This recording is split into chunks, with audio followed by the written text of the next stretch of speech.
말씀은 배상에 관한 법으로 알려져 있습니다. 도둑질한 사람이 어떻게 배상해야 하는가, 또 남의 물건 맡았다가 손해를 끼쳤는데 이거 어떻게 배상해야 하나라는 것인데, 하나님 주신 배상의 법을 통해서 오늘날도 통일하게 적용되는 것은 아닙니다만, 그 말씀 안에 숨겨져 있는 하나님의 그 근본 정신, 이렇게 가르쳐 주신 그 뜻이 무엇인가를 배우고 또 순종할 때에 하나님의 복을 누리게 됩니다.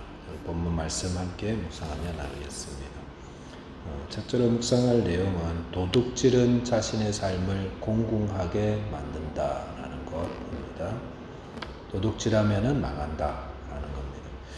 본문 1절에 보시면은 사람이 소나 양을 도둑질하여 잡거나 팔면 그는 소 한 마리에 소 5마리로 갚고 양 한 마리에 양 4마리로 갚을지니라 라고 하였습니다. 소나 양을 도둑질한 사람이 있을 때에 어떤 형벌을 주어야 하는가에 대한 기록인데요. 도둑질이라는 것은 인간이 살아가는 곳 어디나 있는 것 같습니다. 한국에도 있고 호주에도 있고 이스라엘에도 있고 모든 곳에 도둑질이 있습니다. 100년 전에도 있었고 지금도 있고 1000년 전에도 있고 앞으로도 있고, 도둑질하는 이유가 뭐냐면은 다 도둑질을 통해서 나를 더 유익하게 하기 위함이겠죠.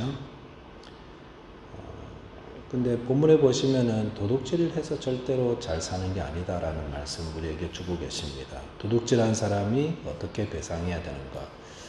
도둑질한 것만 이렇게 주는 게 아니라 소 한 마리 잡아가지고 그것을 잡거나 팔았던 사람에 대해서는 소 5마리를 갚아야 됩니다. 양 한 마리는 양 4마리 이렇게 갚으라고 했고, 조금 차이는 있죠. 이게 소를 훔쳐서 팔지 않고 가지고 있는 사람은 이제 2배로 갚게 되어 있고, 이제 소를 잡아서 팔거나 잡아서 이렇게 죽이거나 한 사람은 4배로 갚고, 이런 조금 차이가 있습니다. 근데 결과적으로 어떤 결과가 나오냐면 도둑질했다가는 큰 손해를 겪는다. 갚을 거 없으면은 자기 몸을 팔아서 종으로 팔려가면서 그 배상금을 갚게끔 이렇게 했습니다. 그러니까 도둑질 한번 잘못했다가 패가 망신하는 거죠. 그래서 이 배상의 법을 통해서 하나님께서 우리에게 주시는 교훈이 있는데, 그것은 도둑질은 절대로 우리의 삶을 복되게 하지 못한다. 도둑질 해가지고 절대로 좋아지는 거 아니다. 그러니까 도둑질해서 살 생각 버려라 라는 말씀 주십니다.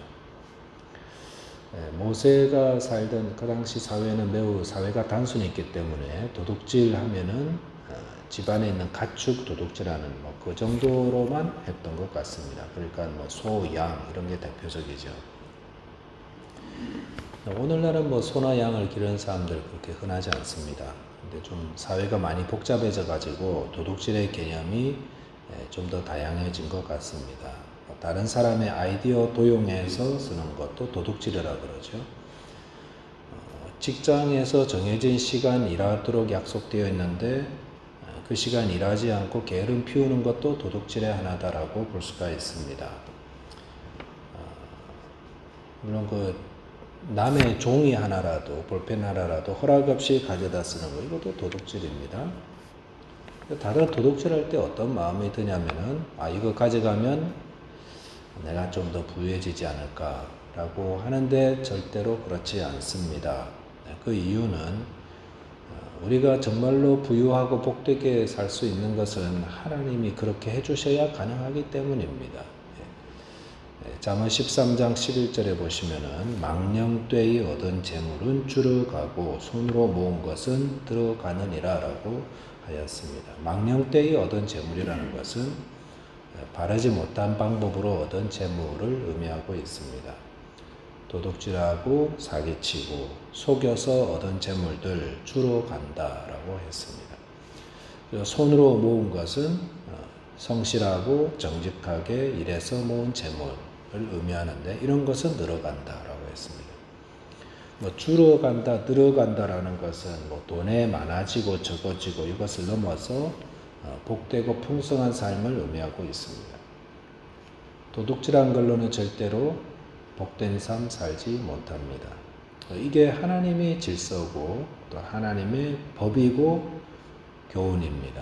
잠언 15장 6절에서도 악인의 소득은 고통이 되느니라 라고 하였습니다. 악인의 소득, 악한 일을 해서 도둑질해서 얻은 것들, 그에게 고통이 된다, 유익이 되는 게 절대로 아니다 라고 했습니다. 북이스라엘 왕 아합이 라봇이라는 사람의 포도원을 도둑질했습니다. 죽이고 빼앗았죠. 그리고 어떻게 됐는가? 정말 행복했는가? 그 이후에 그 일로 인해서 그 집안 전체가 다 망했죠. 다 몰살되고 말았습니다. 고통이에요, 고통. 도둑질한 것이. 도둑질할 때는 당장 행복한 것 같습니다. 부유해진 것 같지만 하나님이 망하게 하십니다. 오늘 본문에도 소 한 마리 훔쳤다가 5배로 이렇게 갚아주게 되고 마이너스 삶이 되는 것입니다. 왜 그러냐면 그게 하나님 정하신 겁니다. 우리의 삶을 주관하시는 하나님께서 도둑질한 사람의 삶을 절대로 복되게 해주지 않습니다.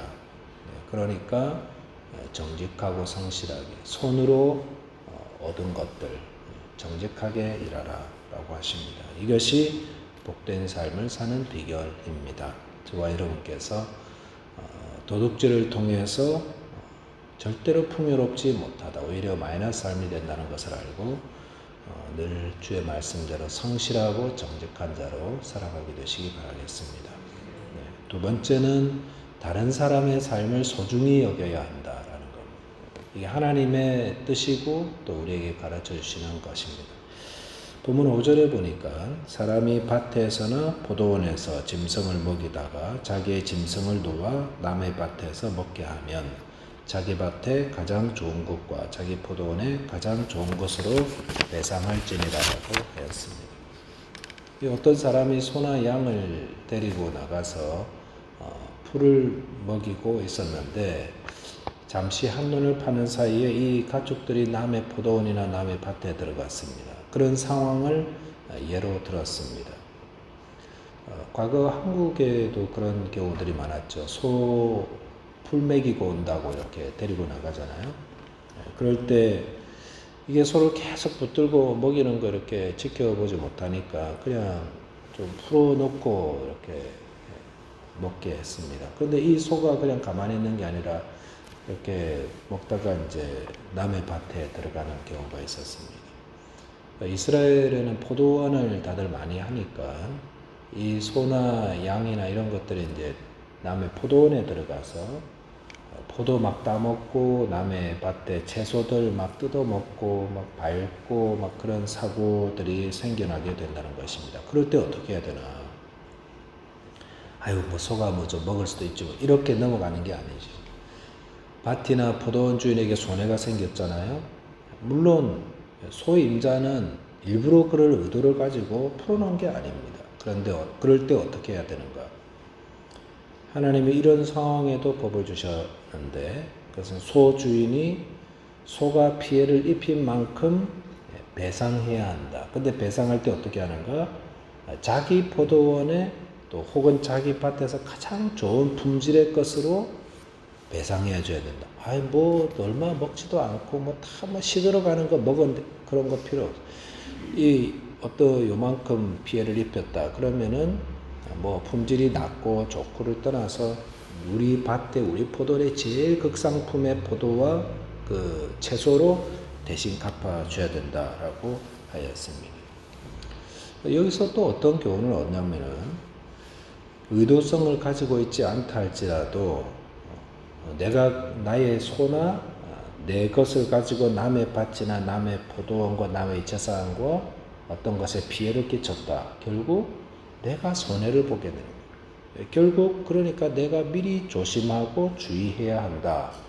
라는 그런 교훈을 얻습니다. 무엇을 뜻하냐면 우리가 남을 해롭게 하려는 의도를 가지고 있지 않다 할지라도 혹 내가 가진 것으로 남에게 피해를 끼치지 않도록 주의하고 조심해야 한다. 라는 것이 주의 뜻입니다. 오늘 우리 이제 운전하는 것도 마찬가지인 것 같아요. 운전도 의도를 가지고 사고는 내지 않더라도 항상 조심해야 한다라는 것이죠. 12절에 보시면은 만일 자기에게서 도둑 맞았으면 그 임자에게 배상할 것이요라고 했습니다. 이것은 어떤 거냐면은 다른 사람의 가축을 맡아서 보관하는데 내가 부주의해서 이 맡은 가축을 혹은 물건을 도둑 맞았을 경우 어떻게 해야 되는가? 잠깐 소를 좀 맡아달라고 괜찮다고 내가 맡아주겠다고 했는데 그 소를 돌보지 않고 있다가 소가 도둑 맞은 것입니다. 그런 경우에는 임자에게 배상하라. 왜 그러냐면은 만약 그 소가 나의 소라면 그렇게 부주의했겠는가라는 거죠. 내 거라면은 신경 써서 주의하면서 잊어버리지 않도록 잘 보관했을 건데 남의 것 맡았는데 에휴 뭐 남의 건데 뭐 하면서 아무렇게나 그냥 부주의해버려서 잊어버렸다. 그러면 배상해야 됩니다. 이 법은 남의 소유, 나의 삶, 남의 삶, 다른 사람의 삶, 다른 사람의 소유도 내 것처럼 소중히 여겨야 된다라는 교훈을 주님께서 우리에게 주고 계시는 겁니다. 이게 다 하나님이 주신 법이에요. 하나님께서. 그러니까 하나님의 법을 통해서 우리는 무슨 교훈을 얻습니까? 내 삶만 생각하는 자가 되어서는 안 된다라는 겁니다. 나만 중요한 게 아니라 다른 사람의 삶도 중요하니까 함께 돌봐야 된다. 그래서 우리 주위에 고통받는 사람 그냥 지나쳐서는 안 됩니다. 주님은 나의 삶처럼 다른 사람의 삶도 소중히 여기라고 말씀하고 계십니다. 예수님의 그 법으로 가면은 이게 훨씬 더 높아진다 그랬죠. 어떤 겁니까? 선한 사마리아인의 비유를 통해서 이웃 사랑을 이야기해 주셨는데 그 제사장하고 레위인은 강도 만난 사람 보고 그냥 지나쳐 버렸습니다. 왜냐하면은 유대인들은 유대인 아닌 사람은 그냥 안 돌봐도 된다라고 그렇게 여기거든요. 그런데 선한 사마리아인이 그 사람 돌봐줬잖아요. 그러니까 우리 주위에 어려움 겪는 분들 보고 그냥 지나치지 마라. 무관심으로 지나치지 마라. 서로 돕고 살아라. 이게 하나님의 뜻입니다. 사람 사는 곳에는 어디나 그런 어려운 이웃들이 있습니다. 우리가 그들의 삶도 돌봐야 됩니다. 나만 괜찮으면 돼. 이런 것이 아닙니다. 디모데전서 6장 18절 보니까 성도들은 선한 일을 행하고 선한 사업에 부하고 나눠주기를 좋아하며 동정하는 자가 되게 하라라고 했습니다. 어떤 일에 힘쓰라고 했습니까? 선한 일에 힘쓰라. 선한 일이 뭡니까? 내 삶을 부유하게 하는 것은 선한 일이 아닙니다. 남을 부유하게 하는 것, 어려운 사람들을 도와주는 이게 선한 사업에 힘쓰는 거거든요. 동정심을 가지고 나눠주기를 좋아하고. 저와 여러분들의 삶도 참 중요합니다만 주님은 너의 삶이 중요한 것처럼 남의 삶도 중요하다. 함께 돌보는 자가 되라.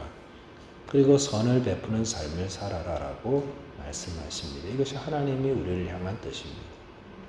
오늘도 주의 말씀을 통해서 우리의 삶을 복되게 하는 것은 도둑질이나 이런 것이 아니라 하나님을 잘 경외하고 성실히 정직하게 행하는 것. 그러면서도 다른 사람의 삶도 돌볼 줄 아는 소중히 여기는 주님의 그 정신, 우리에게 가르치시는 삶의 정신 함께 잘 묵상하고 오늘도 그런 삶을 통해 하나님께 영광 돌리시기를 주님의 이름으로 축원드리겠습니다. 기도하겠습니다. 하나님 아버지 감사합니다. 하나님께서 주신 법을 묵상하면서 주님께서 우리에게 말씀하시는 그 정신이 무엇인지를 돌아보게 하셔서 감사를 드립니다. 우리의 마음에 일어나는 도둑질하는 마음들을 주님 저희들이 잘 다스리고 그 유혹에서 또 벗어나게 해 주시기를 기도합니다. 우리에게 주신 삶의 자리에서 성실하고 정직하게 행하게 하여 주시고 또 주님 나의 삶만 중요한 것이 아니라 다른 사람의 삶도 소중함을 알아서 주의하게 하시고 또 서로 돌보게 하시고 남을 유익하고 베풀어주며 동정심을 가지고 나눠줄 줄 아는 하나님 기뻐하는 선한 일에 힘쓰는 저희 모두 되게 하여 주옵소서. 오늘도 주신 은혜 감사하며 예수 그리스도 이름으로 기도하옵나이다. 아멘.